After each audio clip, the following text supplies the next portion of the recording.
Ephraim, we're at 35 participants. Okay, then we can safely begin. So good morning, everyone. Hope you are all doing well, staying home and being safe. Today, we have training and conversations on integration, same as yesterday, but unlike yesterday, today we'll be focusing on, and this is not, there you go. We'll be focusing on integration of award modifications. Yesterday we had a discussion pretty straightforward on what to expect per component, components being the award, a separate component being the project, and a separate component being the contract, with respect of what to expect on each one of those different components upon integration of new awards. Today, we're going to follow the same pattern, meaning the same methodology of discussing per component, what to expect per integration of award modification. We're going to be listing type of modifications that are allowed and that we should expect to be completing, and then what is going to be the expectation of such modification by component. Since we are gonna be keeping a component-centric discussion, we may discuss a component, a modification more than once, meaning we're going to discuss what to expect out of this modification while we discuss a component, and we may touch on that same modification again when we discuss a different component, so that we can concentrate on what to expect on each component at a time. With that said, we can dive right into it. So first, things that we should know. Award modifications will be processed in UCF financials for active contracts and for projects that are in open or reopen for adjustment status, meaning there will be validations either in HRS and in UCF financials that will prevent you from sending modification message if the award / contract has been closed, and if the project you are creating the modification for in HRS is in UCF financials in a status other than open or reopened for adjustments. So validations will prevent from those award modification messages to flow through. Now, diving into the different type of modification messages we could expect to create and send from HRS into PeopleSoft, what are we to expect in UCF financials when creating a new project for an already existing award? Well, the new project will be listed on the award profile and the award funding page. So if you go back and look at the award profile page where all of your projects are listed, after you add a new project to an already existing award, that project will also be listed there. Same if you navigate to the award funding page where you see the start and end date and the dollar amount funding of your project, your new project will also be there. In addition, all the terms and conditions that were selected on the award by the time the new project was added will also be associated with the new project you've just inserted. What to expect if the direct sponsor award ID is modified? Well, the value on the award reference award number field will be replaced, meaning we won't have a second award reference number and multiple to choose from, but the previous reference award number in UCF financials will be replaced, overwritten. What are we to expect? if the FAME is modified? Well, the value on the Federal Award Identification Number field on the award profile page will be replaced, overwritten. Same as if the prime sponsor is modified. Now remember that the prime sponsor was the trigger for the flow through comment type in additional information. So if that prime sponsor is modified, notice we cannot modify the direct sponsor, but we can modify a prime sponsor. So the flow through primary sponsor and primary sponsor reference award field, which is located in the comments of that flow through, along with the sponsor ID, will be modified. Do we have any questions on these initially 4 expectations of those 4 potential modifications coming from HRS? So at this point, we're talking about replacing or overriding those last 3 values and inserting a new project, which will be listed in the award as you expect them to be, list them on the award funding page as you expect them to be, and what may be overlooked initially is that all those terms and conditions that were applied to the award by the time the new project was inserted will also be associated to that new project. Friend, I had a comment from the chat box. Is there an audit of changes? I'm sorry, is there what? I had a question from the chat box. Is there an audit of changes? Those, the award profile table, which holds all those values I just mentioned, currently has its own last date modified and which user modified it. So we needed not to insert any additional audits to that one table because it has its own, meaning we'll know. Now, the thing with that audit is that since those changes will be made by the integration program, the last update will be the integration program user, and the last date, well, whichever date those modifications came in, meaning that if in HRS user A did those changes on the award, that is not going to get translated into who made the changes in UCF financials. In UCF financials, the changes are made by the integration program's user. So we can we can learn when was the date this record was last updated, but we won't know by who. So the actual who person will be in HRS. Efren, I have another comment from the chat. It says, Felicia shared, the award modification page should have a comment/description of the changes we are making. Yeah, we'll get to that in the slides, yes. She's noting it comes over from HRS. The person on the comments. So they're going to be writing in the comments as a standardized task, who made the changes, and that's the question. Felicia was commenting that the award modification page should have a comment/description of the changes we are making, and it comes over from HRS. Right. I was just answering Brenda's question. That's the only thing. It's Felicia, by the way. Yeah.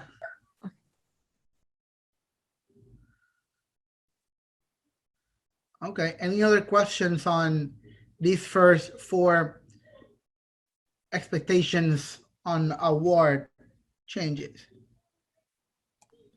There are no other comments or questions in the chat box, Efren. All right. Then what to expect? All right. What to expect if the prime sponsor award ID is modified? Well, different than updating the prime sponsor, but same result. If the prime sponsor award ID is modified, the value on the award's flow through primary sponsor reference ID will be replaced. And that flow through is the comment type on the additional information, and the reference award field for this prime sponsor is on the comments box from that flow through comment. Now, if the principal investigator PI is modified, well, let's discuss this in detail. If the PI, primary principal investigator, is modified on an award, the value on the award's PI field will be replaced or overridden. Now, note that the project's PI cannot be changed in HRS as of today. So if the project's PI needs to change, this must be done manually in PeopleSoft, because there is no change of that in HRS that will integrate. So only active, non-terminated employees can be designated as award project PI. If a terminated employee is selected, this will result in an error. So there are validations to prevent that, and this will only change the award PI, meaning that even if the same award PI is the PI for every and all projects associated to the award, this will not change the project's PIs. Right? Yes. Excuse me, Efren. There was a follow-up to the previous question. It said, my question is more about system audit trails because mod comments can be changed. Well, again, on the award table, which is where those values reside, there is its own audit with who's the last user who made the update and when, which is the date of the last update. However, with the integration, the user that makes the updates in UCA Financials is the integration programs user, meaning it's not an actual user like you guys. You guys made the updates in HRS, and the integration posts those updates in UCF Financials. So in UCF Financials, for all intents and purposes, the user who makes the changes to the tables is the integration program. So let's say, like, if Felicia makes the change in HRS, we won't have Felicia's user ID as the last user who made the change in UCF Financials, because it'll be the integration program. So it'll need to be a collective work between finding in the last date of change and maybe even the award modification message and matching that to HRS to know in HRS who made that change and who sent it over to PeopleSoft. I will need to talk to the techs if they have that information stored in any one table. But in UCF Financials, straight in UCF Financials, by looking at the table, like we may do for anything else that we do online manually, there is no record of other user than the integration program user. Efren, we had a comment from Jen Walters. She just reminded that FYI, Huron Grants also tracks those types of updates within the history tab of